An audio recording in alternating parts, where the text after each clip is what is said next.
Well, good morning. Today's message is expect the unexpected. Is that what you've experienced with long COVID? I know I have. So let me tell you a little something. When I reached out the other day to the clinic director at New Heart, where I've been referred to work out, to rehab a bit again, this time referred by the long COVID doctor, uh, the clinic director said, tell me about yourself. I told her about myself, what I'd done before COVID, how active I'd been, swimming, biking, tennis, walking, all kinds of things, golfing even, whatever I was doing. And then I told her what I'd been doing before I had this flare in late February, which was riding the bike up to 12 miles a day, an hour of physical therapy or weightlifting or an hour and a half of any kind of stretching, all kinds of things, including things with bands and balance cushions and things like that, and how I'd been gardening and riding my bike and walking, sometimes running around the yard here, and how I'd cut back, but I was walking as much as 1.5 miles a day just around the house. And she said, that's too much. When you're near a flare, that's too much. You really have to shut it down. So I shut it down yesterday. I probably walked 0.8 miles total. I'll look, but I walked 0.8 miles total.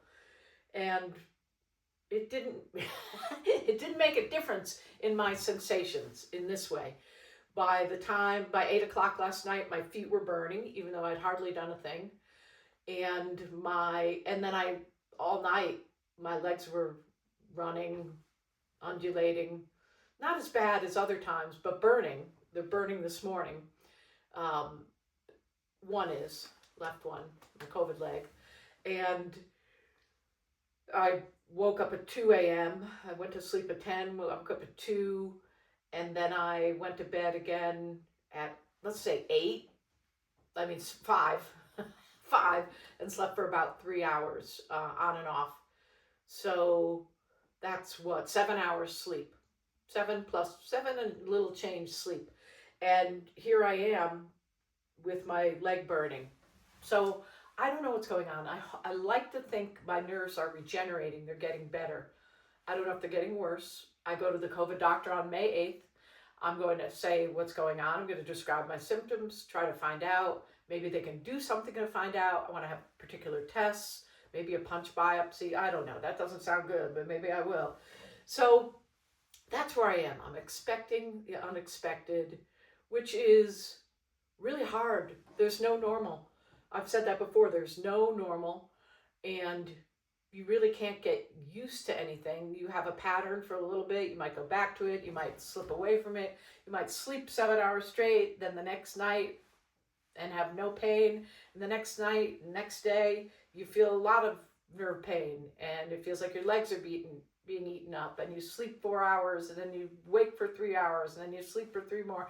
It's hard to find a normal. So I've called it nonlinear, and it is nonlinear. It doesn't progress, or nothing progresses in the way you think it would. But I need to find out what's going on with my legs and what they can do for them, what I can do for them. So expect the unexpected, everybody, and hold on for the ride. If you can find humor, if you can find grace, if you can find friends who will tolerate you, great. Otherwise, just hang in there, okay? Medical science is catching up. People are trying all different kinds of things. I can't try them because of the medication I'm working on, most of them, but I'm going to ask about a lot of them when I'm at my appointment and see what is said about it. Okay, well, happy Saturday. Hang in and expect the unexpected. I hope you're doing okay. I am also. Take care. Be well.